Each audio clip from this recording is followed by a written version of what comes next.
Sonali flower SM school and কলেজের দ্বাদশ শ্রেণীর ব্যবসায় শিক্ষা শাখার ছাত্রছাত্রীরা কেমন আছো সবাই? আশা করি ভালো আছো। আজ তোমাদের সাথে তোমাদের হিসাব বিজ্ঞান দ্বিতীয় পত্রের অংশীদারি ব্যবসায়ী হিসাব সম্পর্কে আলোচনা করব।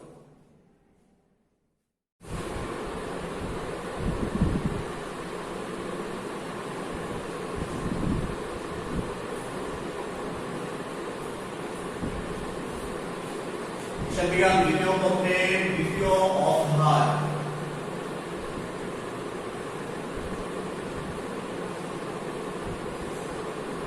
অংশীদারি ব্যবসায়ের হিসাব। প্রথমে বলে নিই অংশীদারি ব্যবসায়ের হিসাবটি কি। তো এর আগে আসি এক মালিকানা ব্যবসায় সম্পর্কে। এক মালিকানা ব্যবসায় কি ছিল যে সভ্যতার শুরুতে এবং স্থানীয় বাজারের চাহিদা পূরণ করার জন্য কিছু সংখ্যক পণ্য নিয়ে দেখা যায় হাজির হয়ে হয়েছে, কিন্তু সভ্যতার ক্রমবিকাশের সাথে সাথে স্থানীয় বাজারের চাহিদা যেমন ব্যাপক হারে বৃদ্ধি পায় এবং আন্তর্জাতিক পরিমণ্ডলও এর বিস্তৃতি লাভ করে। তো এই ক্ষেত্রে পরবর্তী স্টেপে আসে দেখা যায় একজন ব্যক্তি তার নিজস্ব সামর্থ্যের মধ্যে আছে, যেমন আর্থিক সামর্থ্য থাকে, আবার দেখা যায় তার যে পরিচালনার সামর্থ্য সেটাও প্রবলেম হয়ে যায়। তো সেক্ষেত্রে এর ধারাবাহিকতা এসেছে অংশীদারি ব্যবসা। তো অংশীদারি ব্যবসায় এটি 1932 সালের ভারতীয় আইন অনুযায়ী পরিচালিত হয়ে আসে।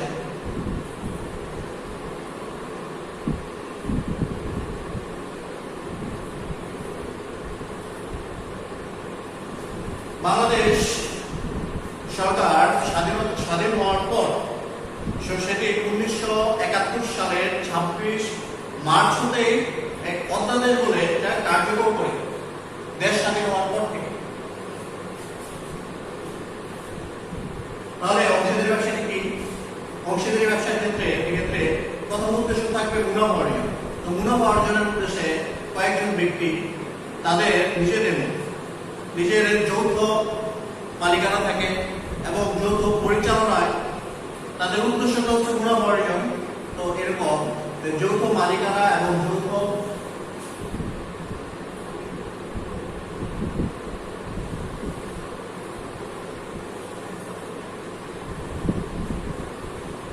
তবে ডিফারেন্টটা হচ্ছে এটা যৌথ কোম্পানি না, এটার মধ্যে ডিফারেন্টটা হচ্ছে এর মধ্যে সর্বনিম্ন সদস্য থাকবে 2 জন আর সর্বোচ্চ থাকবে 20 জন। আবার যদি ব্যাংকিং ব্যবসা হয়ে থাকে তাহলে এর মধ্যে সর্বোচ্চ সদস্য সংখ্যা 10 জন, এর বেশি থাকতে পারবে না। অংশীদারি ব্যবসায় যারা মালিক থাকবে প্রত্যেক মালিকের সাথে একটি লিখিত বা অলিখিত চুক্তি থাকে। তো এক্ষেত্রে দেখা যায় অলিখিত চুক্তির তুলনায় লিখিত চুক্তির মূল্য বেশি। তো এক্ষেত্রে লিখিত চুক্তিটি ধরে নেওয়া হয়।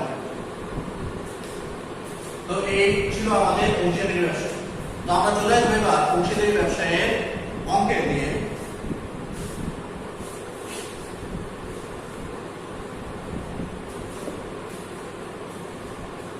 অংশীদারি ব্যবসায়ে প্রথমে যেমন কোন প্রশ্নে ম্যাক্সিমাম থাকে প্রান্তিক মূলধন নির্ণয়, উত্তোলনের সুদ নির্ণয় ইত্যাদি। তারপর আসে ফরমের লাভ লোকসান, আবর্তন হিসাব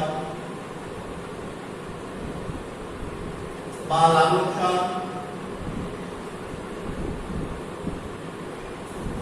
সমন্বয় হিসাব। গণক প্রশ্নে ম্যাক্সিমাম ক্ষেত্রে দেখা যায় অংশীদারদের মূলধন হিসাব বা অংশীদারদের সমন্বিত মূল হিসাব।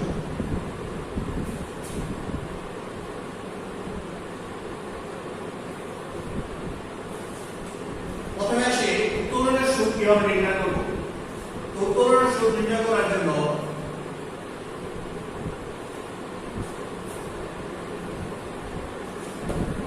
সবসময় মনে রাখবে উত্তোলন সুদ নির্ণয় করতে গেলে নগদ যে উত্তোলন আছে,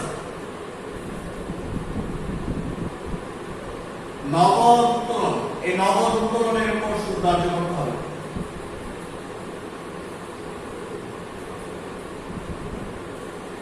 কখনোই বন্ধ উত্তোলনের উপর সুদ ধার্য করতে হয় না।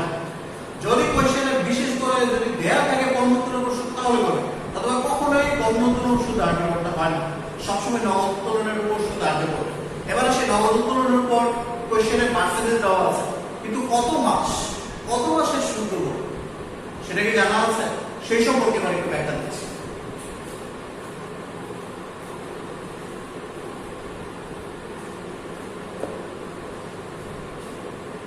যদি প্রশ্নে লেখা থাকে উত্তোলনের উপর 10% হারে সুদ ধার্য করো,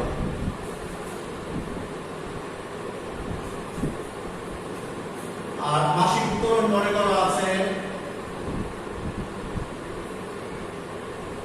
1000 টাকা, তাহলে এটা কিভাবে হবে? উত্তোলনের উপর 10% হারে সুদ ধার্য করো। তো এক্ষেত্রে উত্তোলনের উপর সুদ ধার্য করব, কিভাবে ধার্য করব?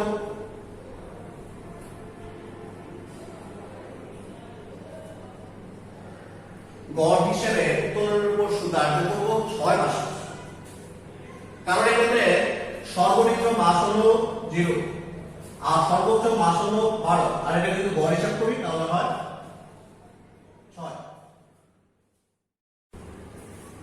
তো এখানে উত্তোলনের উপর সুদ 10% এর সুদ ধার্য করব, মাসিক উত্তোলন দেওয়া আছে 1000, তাহলে উত্তোলন সুদ কিভাবে বের করব? দেখো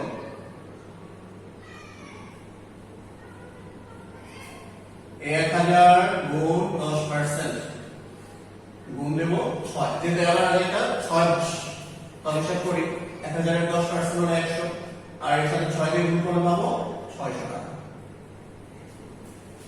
এরপরে আসি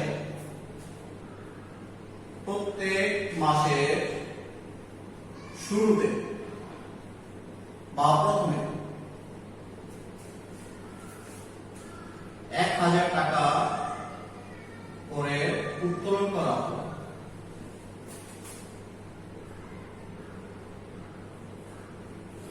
এক্ষেত্রে সুদের পরিমাণ কিভাবে বের করব? যেহেতু প্রত্যেক মাসের শুরুতে বা প্রথমে, এখন আগে মনে রাখতে উত্তোলনের উপর সুদ ধরতে হবে 10%।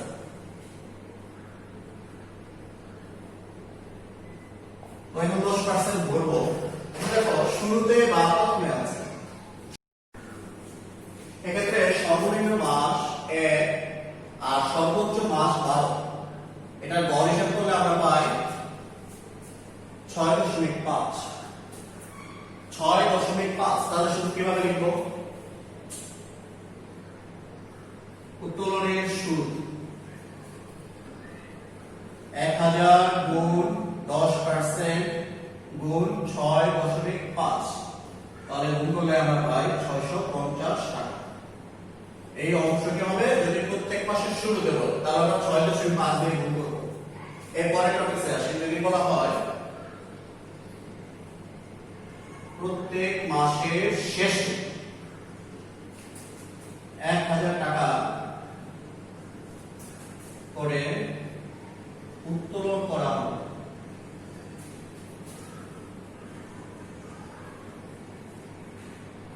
উত্তোলনের সুদ ধরতে হবে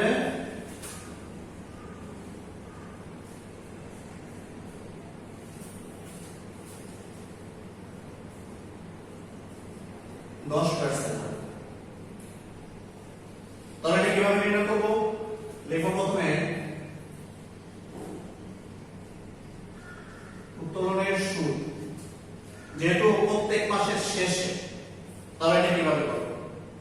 এক্ষেত্রে আমরা লিখব উত্তোলনের সুদ 1000 গুণ 10% গুণ, যেহেতু এভারেজ হিসেব করলে আমরা পাই শেষে যেহেতু আছে তাহলে এদিকে 5.5 দিয়ে আমাদের গুণ করতে হবে। তো 1000 এর 10% ইনটু 5.5 হিসাব করলে আমরা পাই 550 টাকা। তো এইভাবে উত্তোলনের সুদ নির্ণয় করতে আমি আবার বলি, উত্তোলনের উপর 10% এর সুদ ধার্য করব। মাসিক উত্তোলন আছে 1000, তখন এটা এভারেজে 6 মাসের টাকা বের করব 600 টাকা। আবার প্রত্যেক মাসের শুরুতে বললে, তাহলে শুরুতে বললে সেক্ষেত্রে 6.5 দিয়ে গুণ করব। আবার প্রত্যেক মাসের শেষে বললে 5.5 দিয়ে গুণ করব। আশা করি এই বিষয়টি ক্লিয়ার হয়েছে।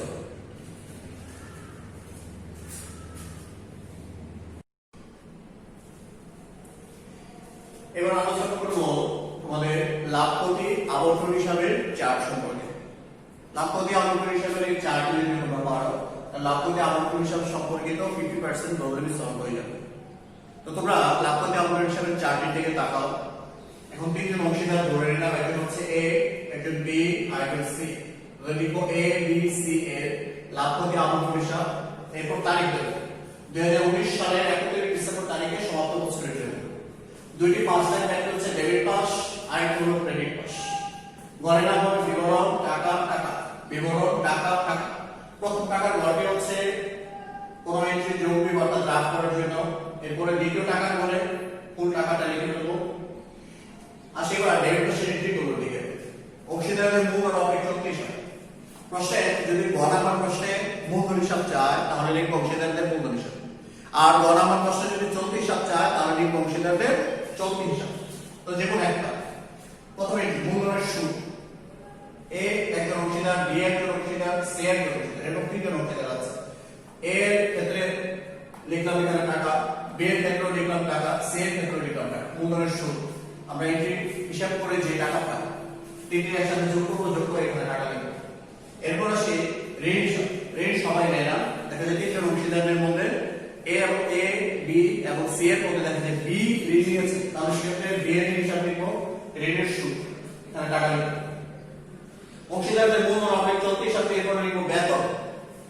তিনজন অংশীদারের মধ্যে ধরে নিই আমরা যে ক্ষেত্রে দুইজন প্রতিষ্ঠানের পরিচালনার দায়িত্বে আছে, তো এক্ষেত্রে তাদের কিছু পারিশ্রমিক লাগবে, তো সেক্ষেত্রে এখানে বেতনের এক অংশটি আসবে। এখন বি এবং সি এই দুইজন অংশীদার, দুইজনের ক্ষেত্রে এখানে লিখলাম বেতনের অ্যামাউন্ট যোগ করে দেব।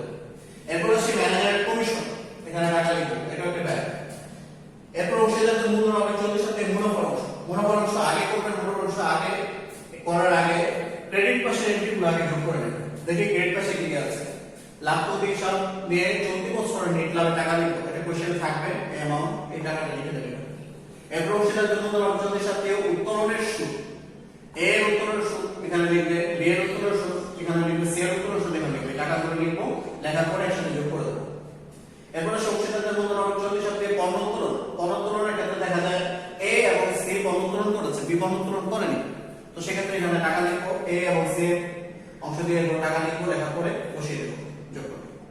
এরপর অনাদায়ী বিনিয়োগের সুদ, এই অনাদায়ী বিনিয়োগের সুদ কম অঙ্কের মধ্যে থাকে, কিছু কিছু অঙ্কের মধ্যে থাকে, এই জন্য লিখে দিলাম।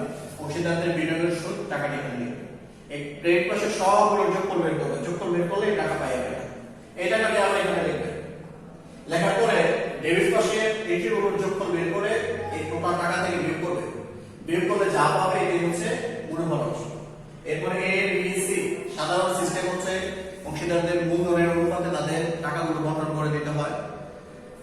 এখন কোশ্চেন যদি ফিক্স করে যেমন লেখা থাকে 2:2:1 এরকম যদি বলে দেয় তাহলে সেই অনুপাতে আমরা বন্টন করব, আর যদি না বলে দেওয়া থাকে তাহলে আমরা মূলধনের অনুপাতে বন্টন করে দেব। বন্টন করে এখানে টাকা লিখবো, লেখার পরে যোগফল বের করে দেব। তো এইভাবে অংশীদারদের লাভ ক্ষতি আবর্তন হিসাব করতে হয়। আশা করি ক্লিয়ার হয়েছে। প্রিয় শিক্ষার্থীবৃন্দ, আজ এ পর্যন্তই। ভালো থেকো, সুস্থ থেকো, আল্লাহ হাফেজ।